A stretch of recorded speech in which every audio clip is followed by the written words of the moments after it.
इन 5 परिस्थितियों में चुप रहना सीखें। इस कहानी को सुनने के लिए अंत तक बने रहें। एक बार की बात है, एक गुरु का एक शिष्य ज्यादा बोलने की आदत से परेशान था। वह जब भी किसी से मिलता तो मिलने के बाद अपने मित्रों के सामने उस इंसान के बारे में अपना विचार देना शुरू कर देता था। उससे कोई पूछे या ना पूछे, वह अपने आसपास की लगभग हर चीजों के बारे में अपनी राय बता देता था। आश्रम में रहने वाले लगभग हर छात्र और शिक्षक के बारे में उसकी अपनी सकारात्मक और नकारात्मक राय थी, जिसे वह बिना सोचे समझे लोगों के सामने रख देता था।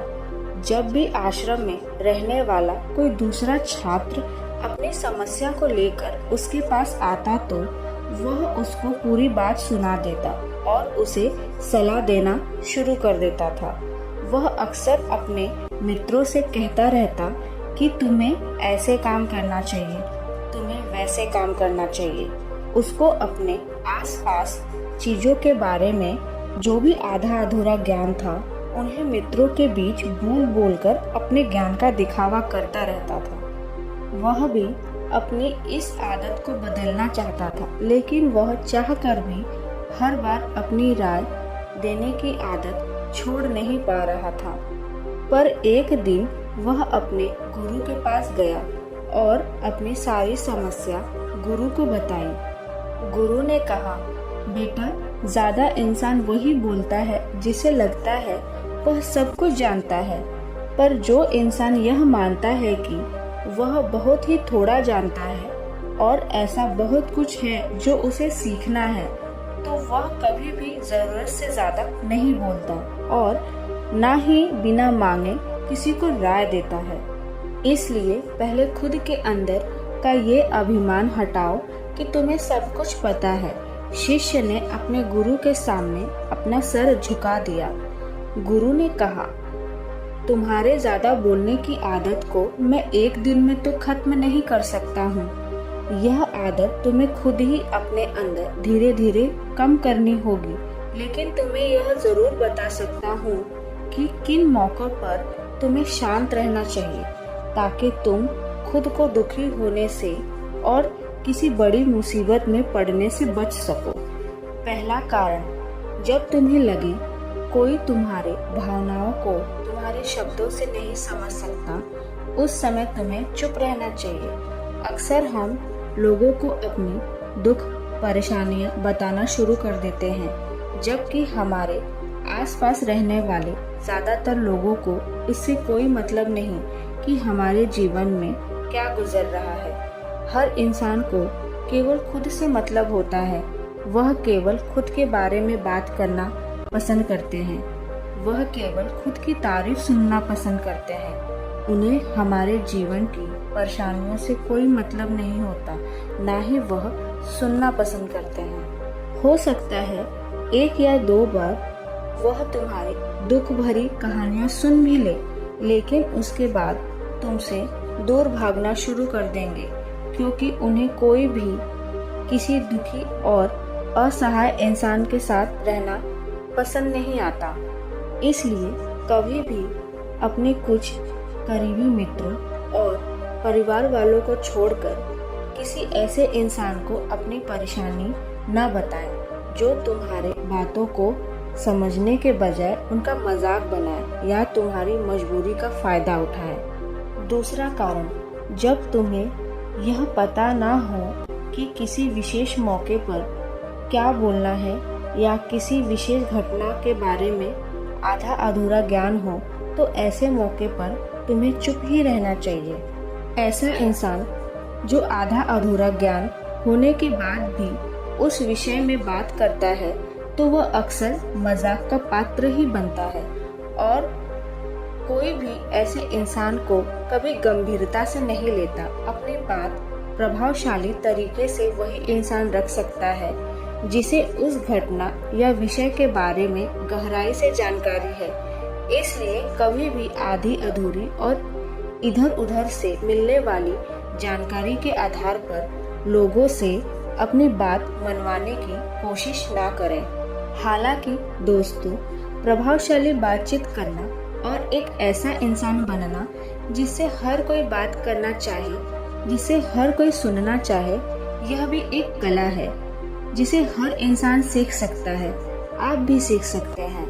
तीसरा कारण, गुरु ने कहा, जब कोई इंसान तुम्हारे सामने किसी तीसरी इंसान की बुराई कर रहा हो, तब ऐसी स्थिति में तुम्हें चुप रहना चाहिए। तुम्हें कभी भी ऐसी नकारात्मक बातचीत का हिस्सा नहीं बनना चाहिए, क्योंकि आज जो इंसान तुम्हारे सामने किसी तीसरी इंसान की बुराई कर रहा हो, वही कल किसी और के सामने तुम्हारी भी बुराई करेगा। और इस बात की ज्यादा संभावना है कि आज तुमने अगर उसके हाँ में हाँ मिलाने के लिए तीसरे इंसान की जो बुराई की है, कल रिश्ते ठीक होने पर वो तीसरा इंसान से कहे कि तुमने उसके बारे में क्या क्या कहा था, तब आपकी क्या ही इज्जत रह जाएगी। विचार करो। इसलिए जब भी कभी कोई किसी तीसरे इंसान की बुराई करे या उसके गलत समय का मजाक उड़ाए, तो तुम्हें बस उसकी बातें सुन लेनी चाहिए। आपको अपनी कोई भी राय वहां नहीं रखनी चाहिए। चौथा कारण, जब कोई तुम्हारे ऊपर गुस्सा करे और तुम्हें अपमानित करने की कोशिश करे, तब ऐसी परिस्थिति में चुप रहकर सामने वाले के गुस्से को कम कर सकते हैं और परिस्थिति बिगड़ने से बचा सकते हैं, क्योंकि क्रोध एक ऐसी मानसिक स्थिति है जो बुद्धि को हर लेती है। इस स्थिति में मनुष्य सोच विचार कर नहीं बोल पाता, जिस वजह से वह अभद्र अपशब्द व कड़वे वचन ही मुंह से निकलते हैं। जब तुम सामने वाले के क्रोध का जवाब क्रोध से ना देकर उस समय चुप रह जाते हो, तब यह बात उस क्रोध करने वाले इंसान के दिल में लगती है और गुस्सा कम होने पर उसे अपनी गलती पर पछतावा होता है। लेकिन तुम्हारा हर परिस्थिति में चुप रहना भी ठीक नहीं है। अगर कोई गलत कर रहा हो तो तुम्हें उसका जवाब भी देना है। हर बार तुम्हारा मौन रहना सामने वाले की गलत हरकतों को बढ़ावा देने जैसा होगा। लेकिन कुछ लोग ऐसे होते हैं जिन्हें हमारा चुप रहना उन्हें हमारी कमजोरी प्रतीत होती है। गुस्से के दौरान चुप रहने का यह सही तरीका केवल परिवार, सगे संबंधी और कुछ निकट मित्रों के लिए सही है, ना कि हर इंसान के लिए। अगर तुम हर जगह चुप रहने लग गए तो इसका गलत फायदा भी उठाया जा सकता है। पांचवा कारण, जब कोई इंसान अपने जीवन की किसी दुख भरी घटना या परेशानियों से गुजर रहे हो, तो तुम्हें चुप रहकर उनकी बातों को सुनना है। उसे ऐसा लगता है कि चलो किसी ने तो मेरी बात को समझा। परेशानी के समय में किसी इंसान को सांत्वना देने का सबसे अच्छा तरीका है कि हम बस उस इंसान की पूरी बात को ध्यान से सुन लें। जब हम लोगों की बातों को बिना उन्हें बीच में रोके और बिना किसी सलाह दिए पूरे ध्यान से सुनते हैं, तो उनकी नज़रों में हमारे लिए सम्मान और स्नेह का भाव पैदा हो जाता है।